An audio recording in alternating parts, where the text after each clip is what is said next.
That decision you have reached out will not favor also. Before you know it, it's stalled. It is always the decisions that do not favor the high and mighty are stalled. Every decision that goes against the masses and favors the high and mighty has a very smooth run. Very smooth one. That is what we obviously see in the country most of the time. So sometimes you don't even blame Mr. President, but at the end of the day, because the whole part of mature leadership is taking responsibility, we end up blaming Mr. President.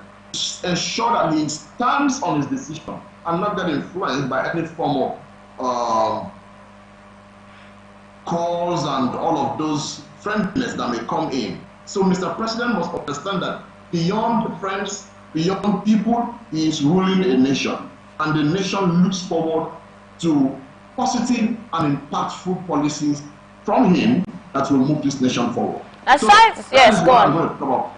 Okay, but aside the people who are in charge, standing in the way and all of those things you've mentioned, there are other challenges. Because when you look at sometimes the civil service, sometimes you look at some of these ministries, you see the practices. Sometimes you find out that it's very difficult for you to even carry out some processes there. You have to wait for days. Sometimes they'll tell you, oh, the system is not working, or there's no network, and some cases and issues like that. And you start wondering why we have not advanced, or we have not gone past this stage in some of these ministries and some of these parastatals. But then, does it mean that it is just the people standing in the way, or the leaders that are actually not doing what they're supposed to do in that regard? We've also had other challenges. What about the challenges of the people not being able to operate these things, probably because of the age, the set of the people who are in charge or who are working in some of these civil service organizations?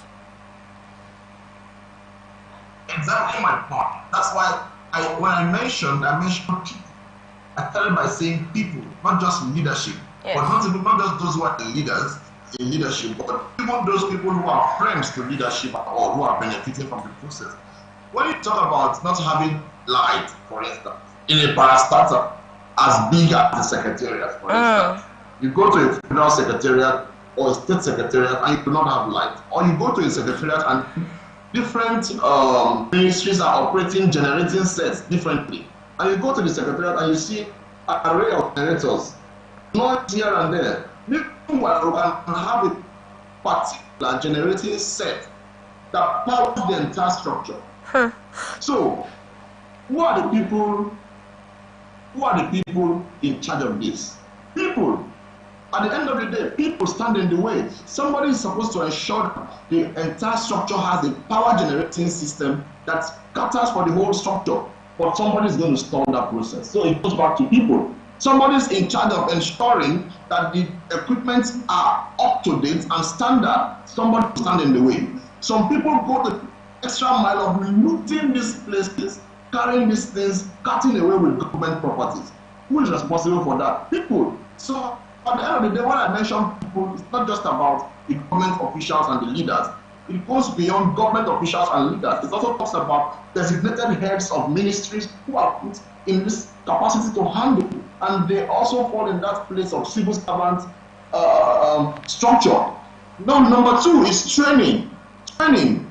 You can agree with me that so much of money can be budgeted for training on a yearly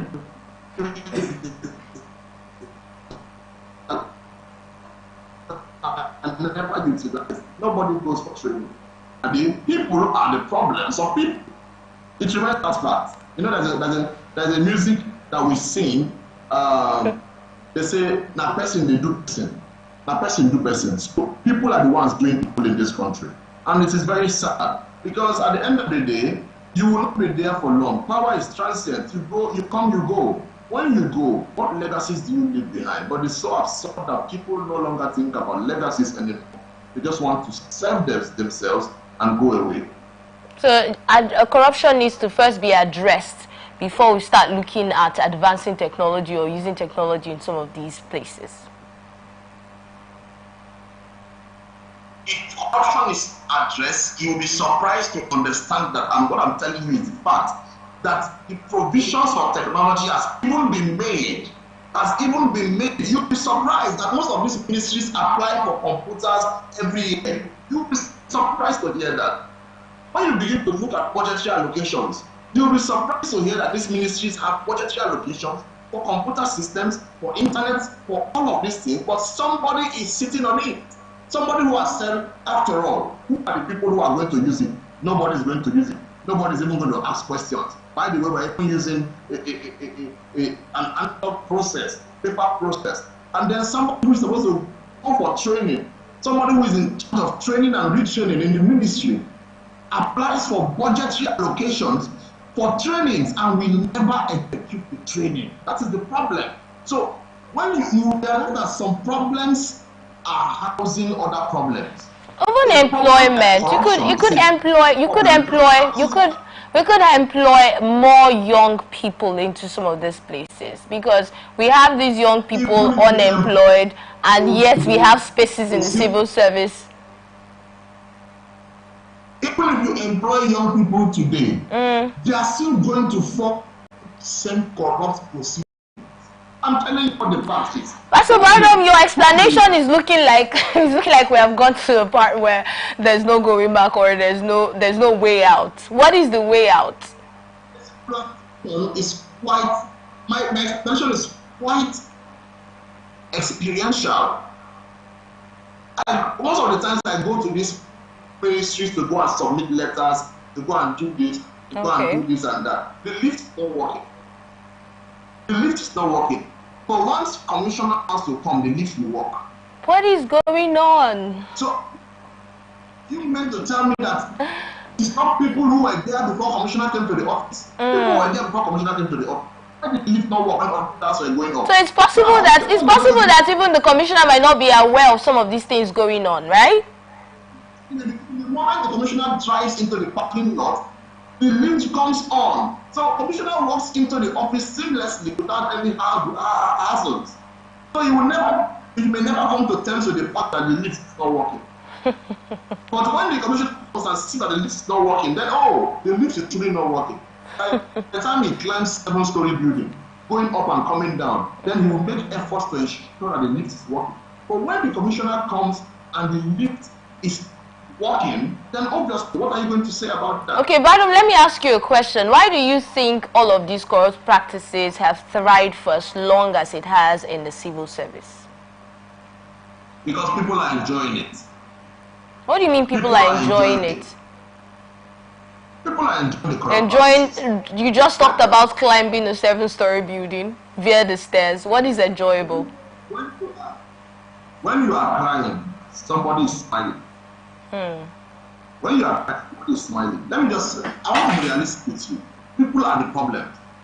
When you are able to change people, transform them through orientation, so many things will change in this country.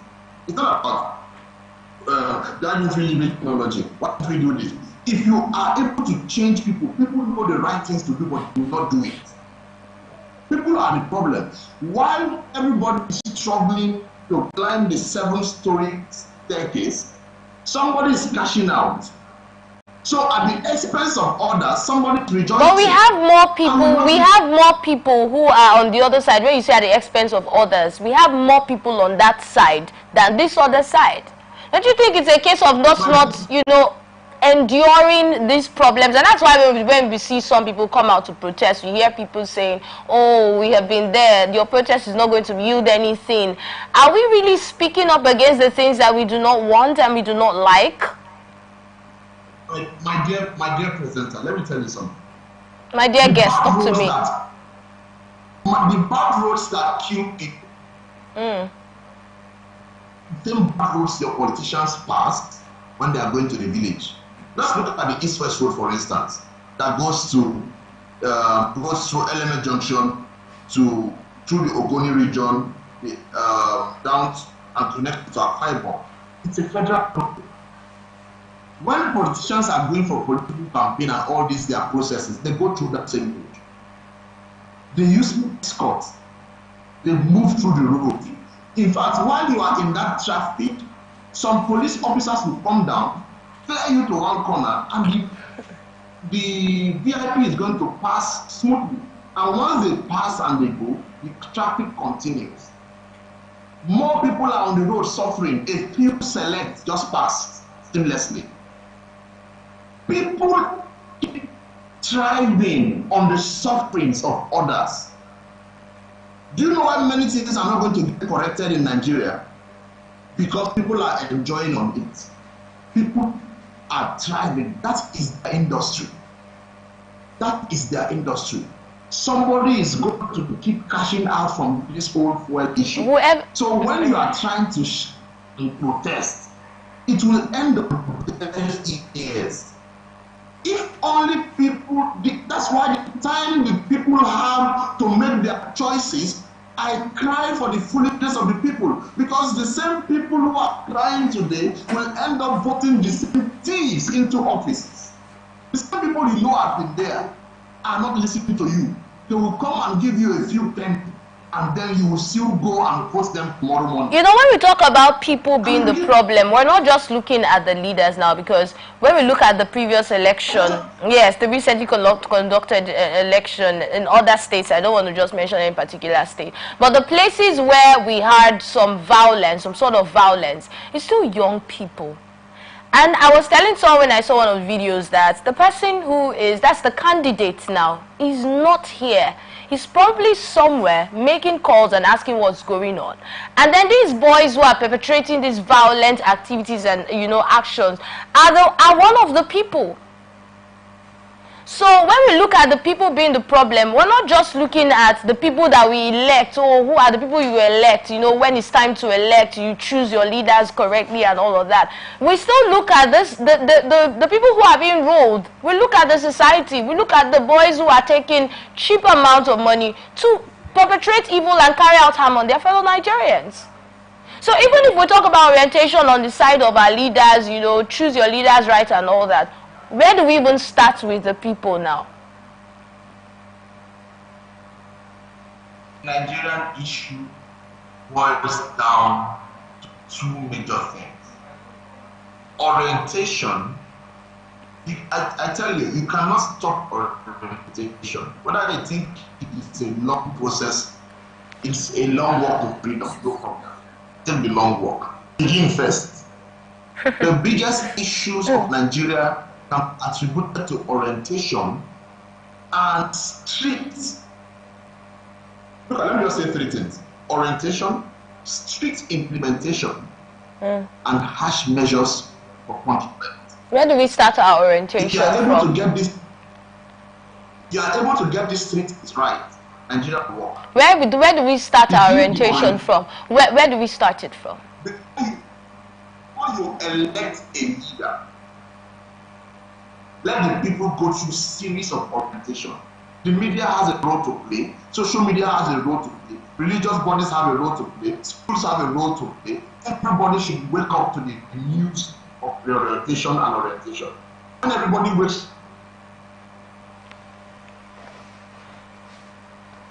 something, they are sending a message. Everywhere you go to the church, they are sending a message. You go to the school, they are sending a message. You go to the mosque, they are sending a message. You go to radio houses, they are sending a message. You tune into your TV stations and all, they are getting a message. When this Ukraine war started, let me tell you the power of orientation. When this Ukraine war started, people were fighting in support of Ukraine. Let me tell you what they began to do. They began to put subtle messages on every platform. When you are watching a Premier League match, you see a message on the screen talking about Ukraine. Condemn the war in Ukraine. Premier League match at that time, nothing. Premier League match, you see a message there. You are watching a Champions League match, you see a message on the screen. You are watching CNN, you see a message on the screen. You are watching. They are sending you a message.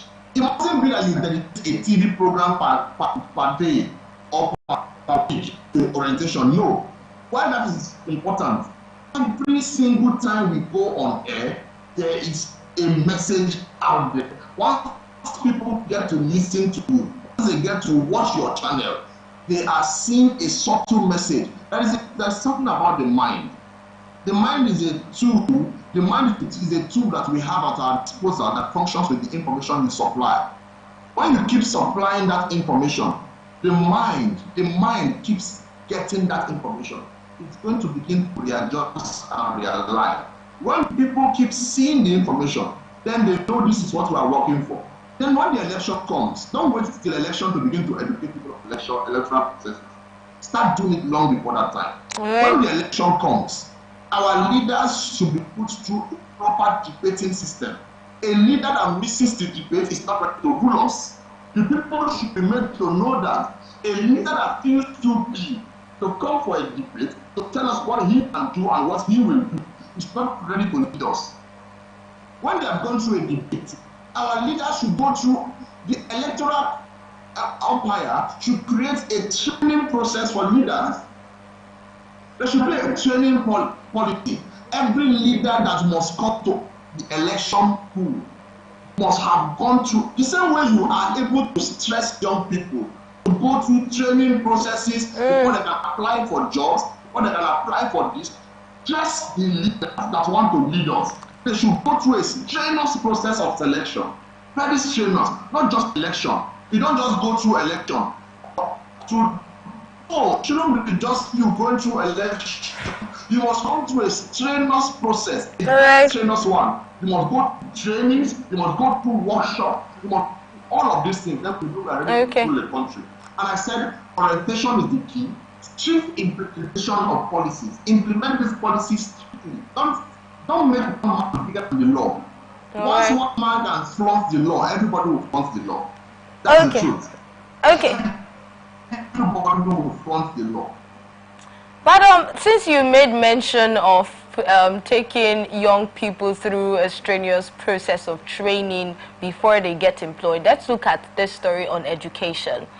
The Nigerian Senate has called for increased budgetary allocations to universities in the 2025 budget to address brain drain and other challenges affecting higher education. This motion, sponsored by Senator Anthony Ani, highlights the significant outflow of educated professionals from Nigeria, particularly in academia, which has exacerbated the skill gap in the workforce. Senator Ani emphasized that many Nigerian universities operate with less than 50% of the required academic staff, and the remuneration for university lecturers has not been reviewed in over 15 years, making it among the lowest globally. So in response to the Senate mandated the Committee on Tertiary Education and TED Fund to collaborate with relevant agencies to develop strategies to combat this issue. Senate President Godswill Akpabio noted that addressing brain drain is crucial for the sustainability of the nation's tertiary education. Yesterday we had NUT, after a 20-day strike, called it off. So I asked them, I guess, the question. So even the primary school children are now experiencing strike in schools. But then let's look at the tertiary education. And it talks about 15 years, the allocations not being changed. In fact, the lowest globally. That's something that's really huge. And that's a position that I don't think a lot of countries would like gladly or, proudly proclaim. But let's get your thoughts, Badam. Yes, very important. It's good. It's good that the Senate has made such calls, but how fast and swift they go with implementing it is what will make us know that they are serious about it. You know how fast and swift they were about implementing the change of the national anthem. That's how fast and swift we were. You know how fast and swift they are when they approve that Mr. President should go and do another tour. That is how fast and swift we want them to be. Nigeria is one nation that wakes up one morning and excites the populace. But the populace have woken up. We have woken up. You wake up one morning, when we are clamoring, you give us one news to excite us, and it never comes to fruition. You can imagine that the issues of ASU has been on deliberation since the Obasanjo regime, since the Yar'Adua regime.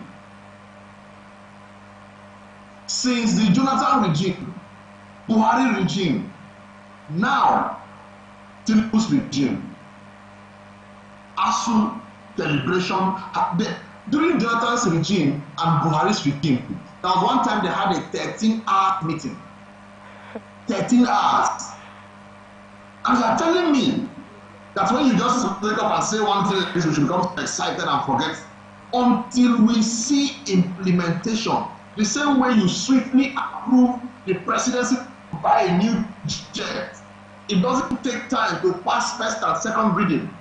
That is the same way we want policies like this. All right. Swift. Okay, but then is the problem of tertiary institutions, is the problem of universities, the budgetary allocation? Is that where the problem really is? Let them begin with that. Let them begin with that, because an angry man cannot do his job well.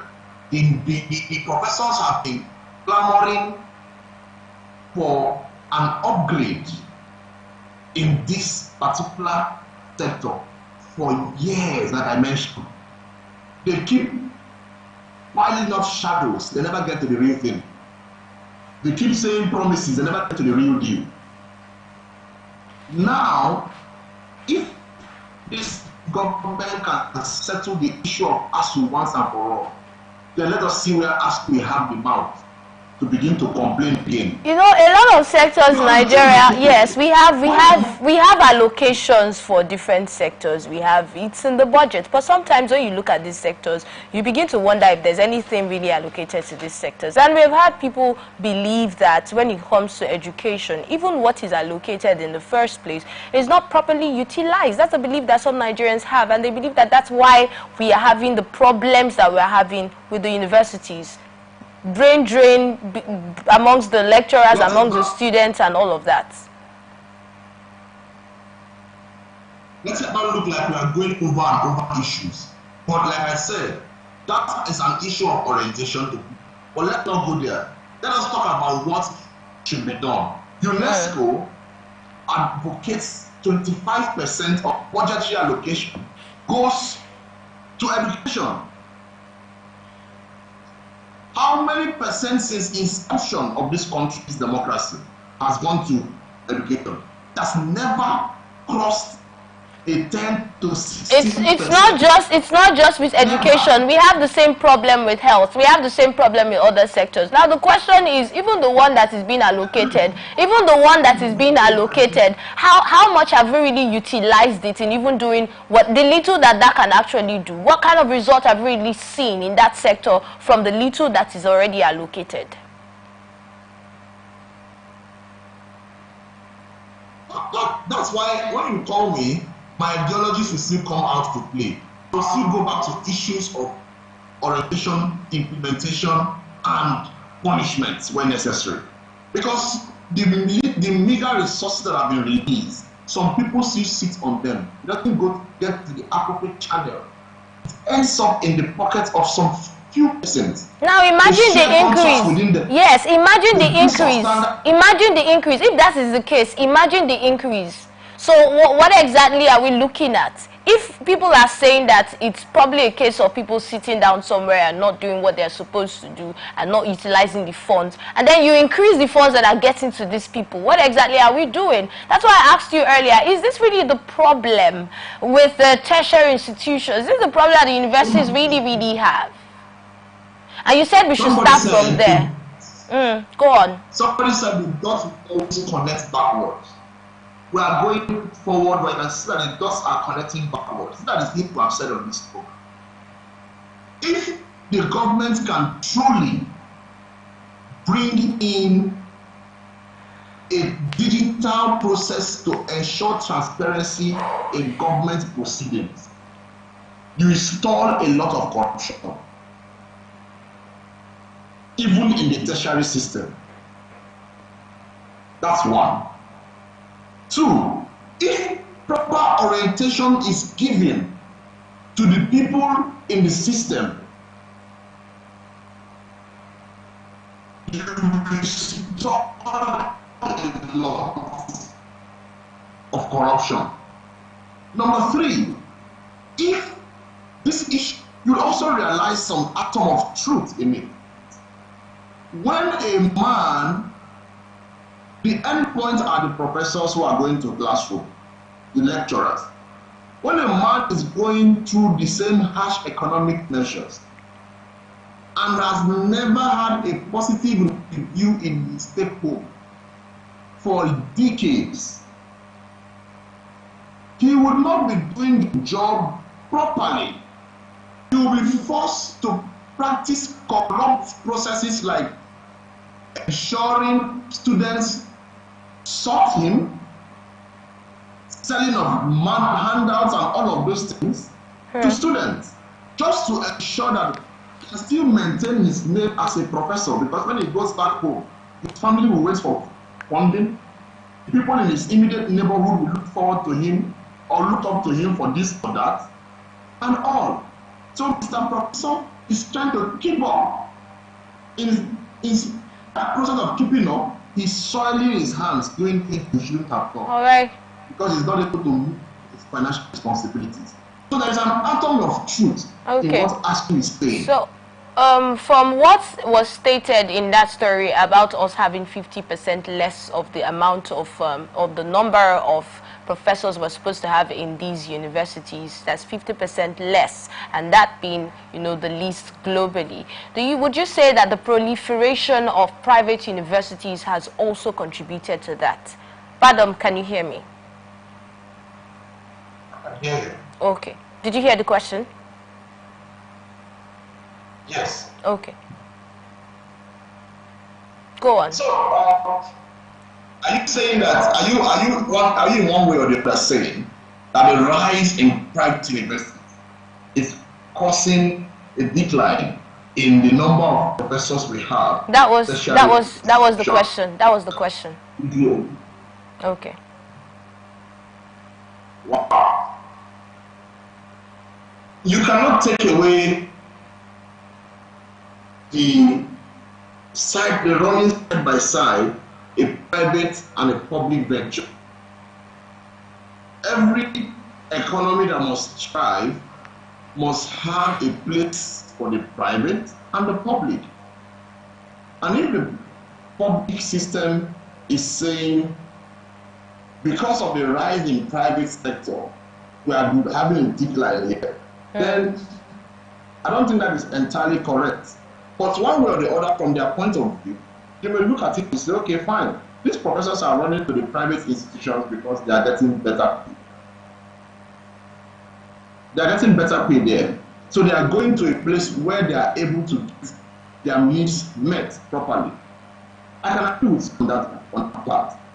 On the other hand, if the tertiary, publicly owned tertiary institutions are brought to the proper standard in all ramifications, then there will be a decline even in the private attendance.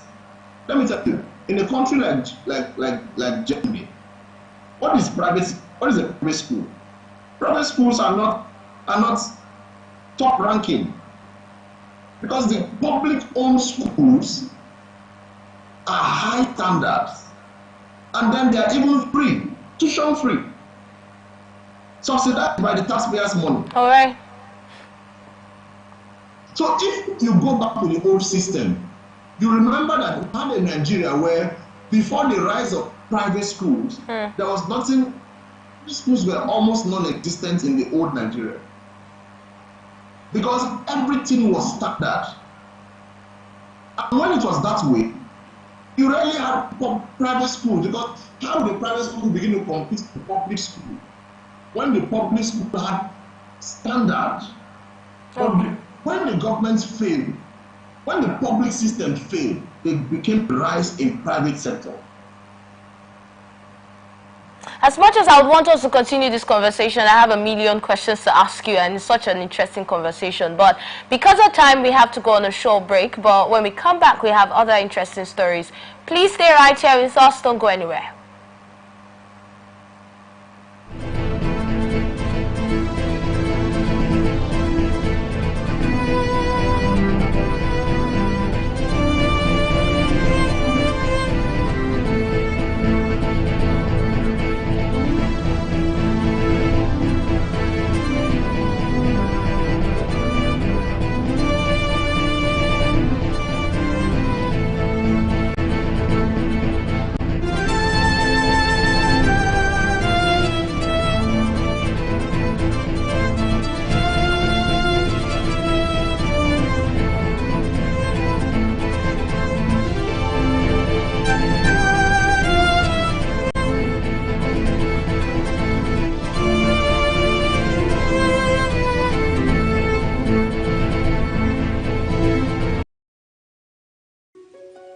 The people of Maiduguri need your help.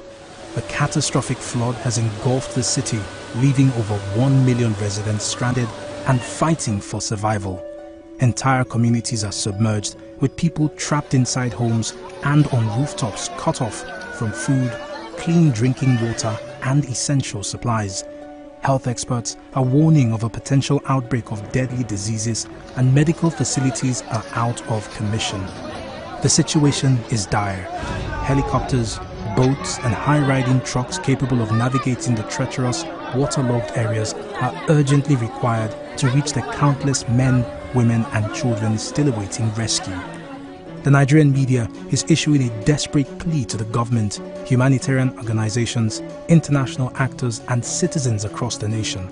Step in now, before it's too late. For more information on how you can help, contact Professor Usman A. Tar, the Honorable Commissioner for Information and Internal Security, Borno State, on 0809-233-3955. Every second counts. This is powered by Atlantic Television Network.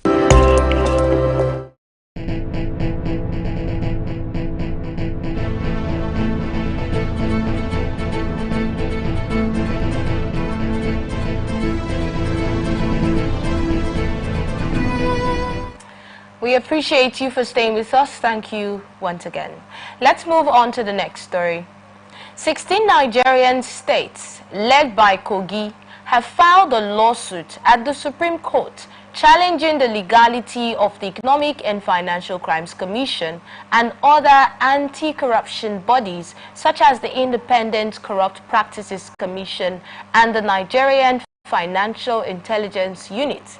The states argue that these agencies were established through laws that contradict the 1999 Constitution, which they claim is the highest legal authority in the country.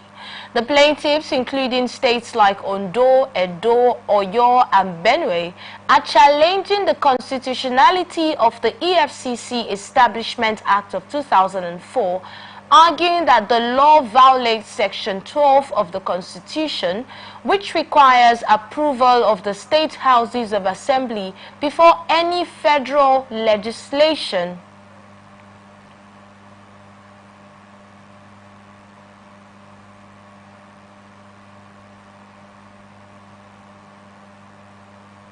Before any federal legislation is established.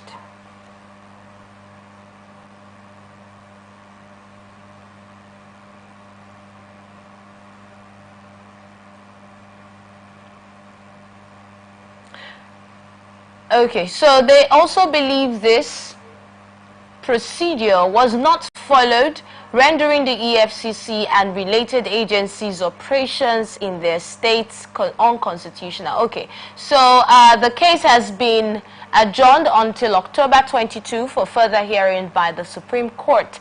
The states asserts that their actions are in line with previous rulings of the court, such as the case of Dr. Joseph Nwobike, that's the Federal Republic of Nigeria, that's versus the Federal Republic of Nigeria, where issues concerning FCC's powers were raised.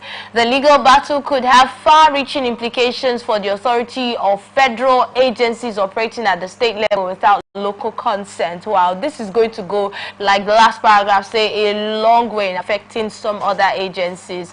Badom, what do you think about this? This coming now, and the number of states that are involved, 16 states. Yeah, it's I'm in shock as to their reason. Why are they challenging the constitutionality of the EFCC at this time? But before we go to that point, let's talk about the EFCC. I have my opinion about the EFCC as one arm that is really not doing the most as expected of them. Because the EFCC is not running void of corruption or void of external influence. EFCC is meant to fight corruption. We are not supposed to be shouting and crying about issues of corruption if the EFCC was diligent with their responsibilities.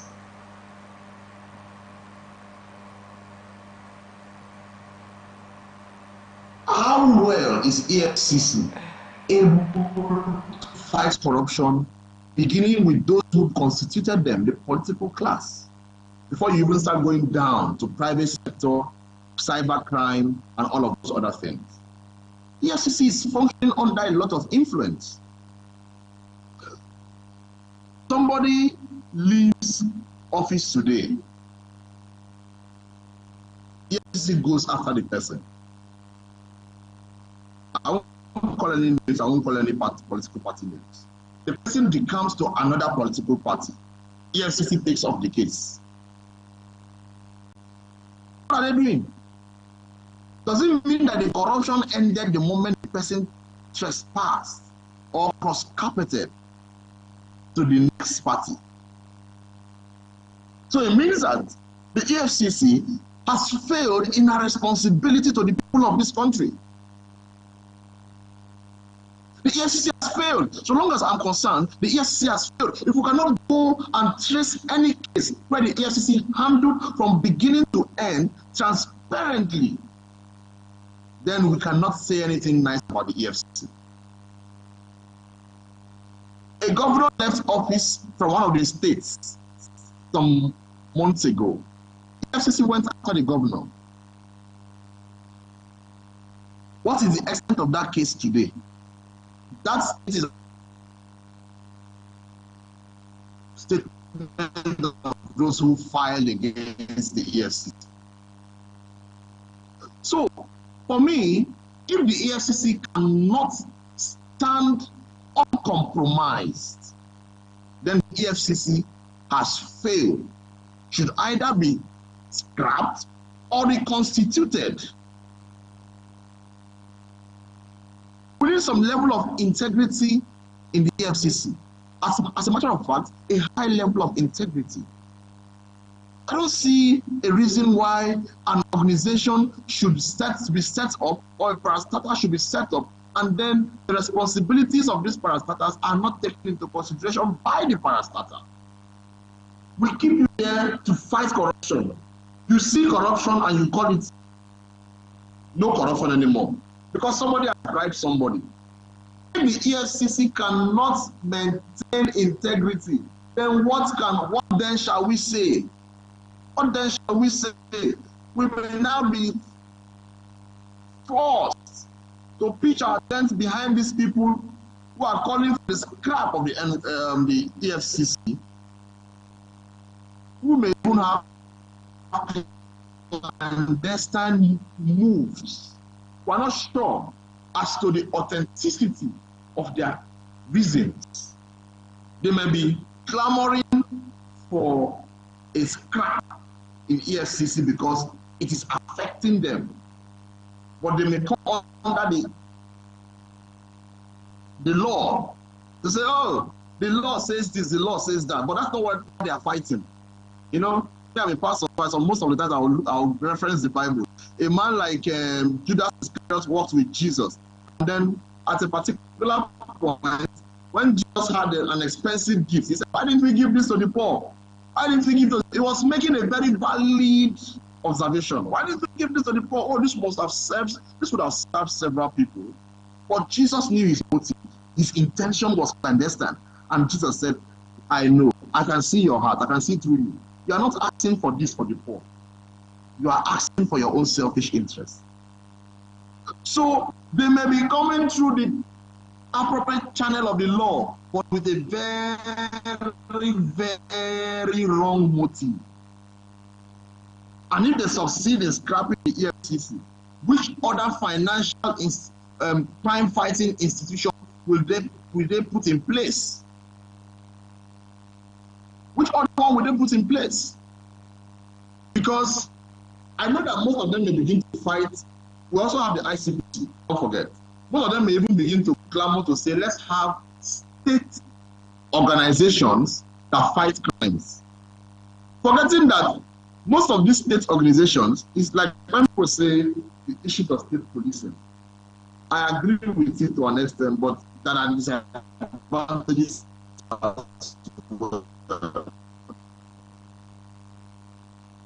The governor will be exact. That is why EFCC would have done a lot of favor for Nigeria if they maintained a stand of integrity and no compromise.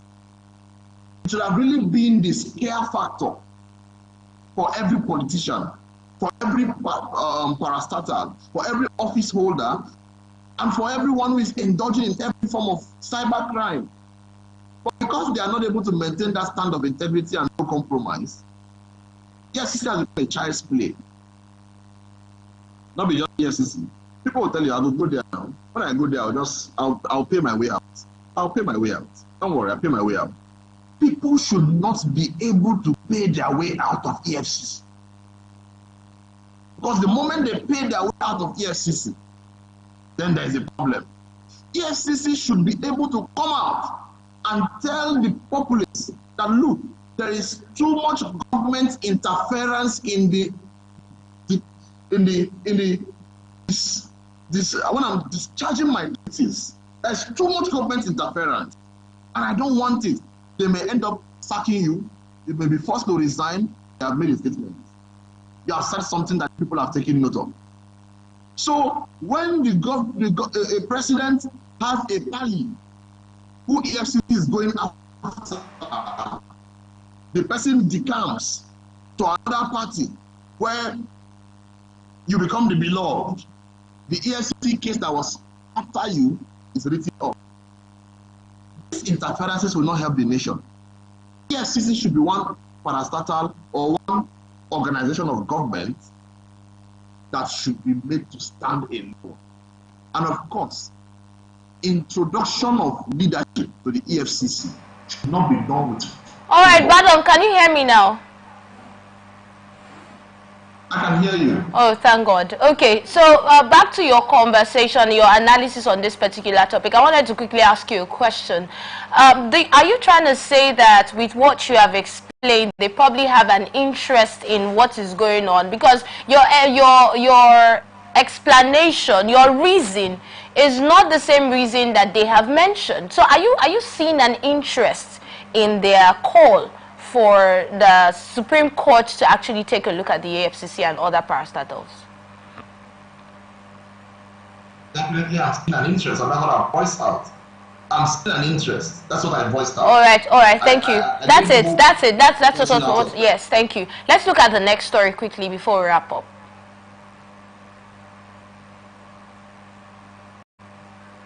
The Minister of Interior, Dr. Olubunmi Tunji-Ojo, has announced that the Nigerian Correctional Service has saved the federal government approximately 3 billion naira in 1 year through efforts to decongest correctional facilities.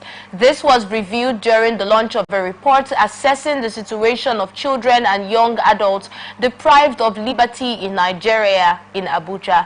Now, the savings were achieved by releasing over 10,000 inmates who were unable to pay fines as low as 10,000 naira and 20,000 naira. The minister explained that the daily feeding cost for an inmate is 750 naira, amounting to 22,500 naira monthly and over 300,000 naira annually. That is, Tunji-Ojo emphasized the importance of a shift in ideology within the correctional system, advocating for a focus on reformation and rehabilitation rather than mere incarceration. He also highlighted the need for support systems to prevent minor mistakes from leading to severe consequences, especially for young offenders. But you heard, first of all, different things stated in this story. I wish there was so much time to discuss it. From the 750 naira per day for an inmate's feeding, down to the statement about how many inmates were released, and then down to the fine that gets to keep people in these correctional centers for a long time, fines as low as 10,000 naira, 20,000 naira. So I'd like to bring you in on this conversation. Yes. While I don't want to sound like I'm happy that people have been set free. People have been set free. 10,000 inmates set free. On what grounds? Is it just because it's sad? It's those who their fines were very low. Those who their fines were very low. The other day we had a report of somebody who has been in the correctional center for a long time, for years. Why? Because he stole his mother's pot of soup. And his fine was very low, 50,000 I think, thereabout, if I get the figure correctly. But then he has been there for a long time. So paying the fine and letting someone like that go home, do you think is something that is wrong and out of place?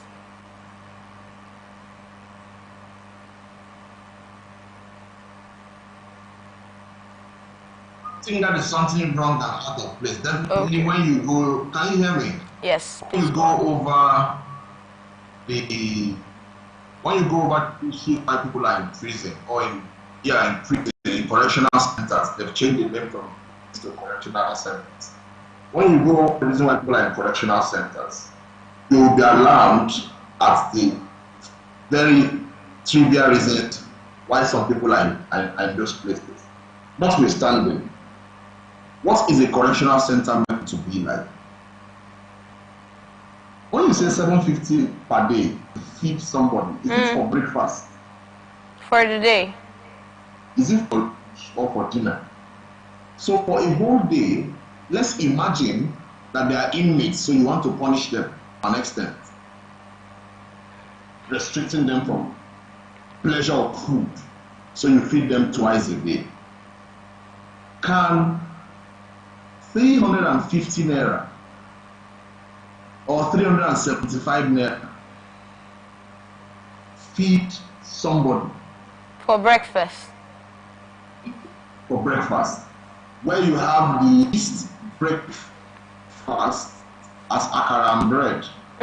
So what do you suggest should be done now, Pastor Badom? What would you recommend before we move on? Because we have just a minute. Bread. And then you begin to wonder when the Minister of Interior is rejoicing that 30 billion naira was saved because you freed inmates to go, and it is saving you food expenditure for those 10,000 inmates. So you are happy, you are saving expenditure. Meanwhile, this is what they are sharing and swapping. Your recommendation, Badom, your recommendation. Can you hear me? Your recommendation in 30 seconds. Yeah. So what would my recommendation be to this people? I think the correctional centers, first of all, should take up the name correctional center and really be a correctional center. Before you release people or discharge them into the society, you should ensure that correctional measures have been taken on them, not beating them. Thank you. Not making them more hardened. Thank you so much. Thank you for your thoughts, Pastor Greatman Badom. We appreciate you for joining us on the show. Thank you so much for your recommendations, thoughts, and opinion. And we must also thank you, our viewer, for being part of this conversation. Let's do this again tomorrow, same time. My name is Enidoye Jackson. Stay connected with us on all of our socials: Facebook, YouTube, Atlantic Television Network, Instagram, TikTok, Atlantic TV Network 1, X at Atlantic TV Net. Watch us live on our website at www.atlanticnetwork.tv. Peace and unity are the pathways to progress. Always have that in mind. Once again, it's Enidoye Jackson, and coming up next is Open Conversation. Please stay with us.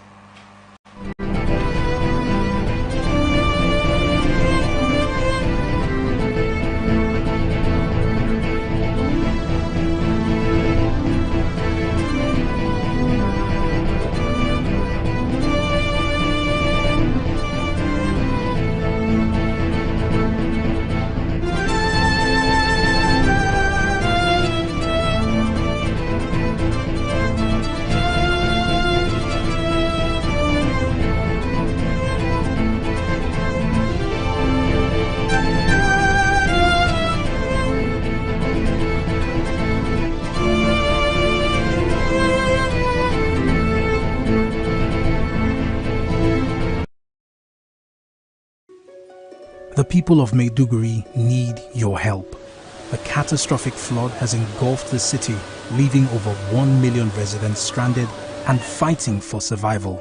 Entire communities are submerged, with people trapped inside homes and on rooftops cut off from food, clean drinking water and essential supplies. Health experts are warning of a potential outbreak of deadly diseases, and medical facilities are out of commission. The situation is dire. Helicopters, boats and high-riding trucks capable of navigating the treacherous, waterlogged areas are urgently required to reach the countless men, women and children still awaiting rescue. The Nigerian media is issuing a desperate plea to the government, humanitarian organizations, international actors and citizens across the nation. Step in now, before it's too late. For more information on how you can help, contact Professor Usman A. Tar, the Honorable Commissioner for Information and Internal Security, Borno State, on 0809-233-3955. Every second counts. This is powered by Atlantic Television Network.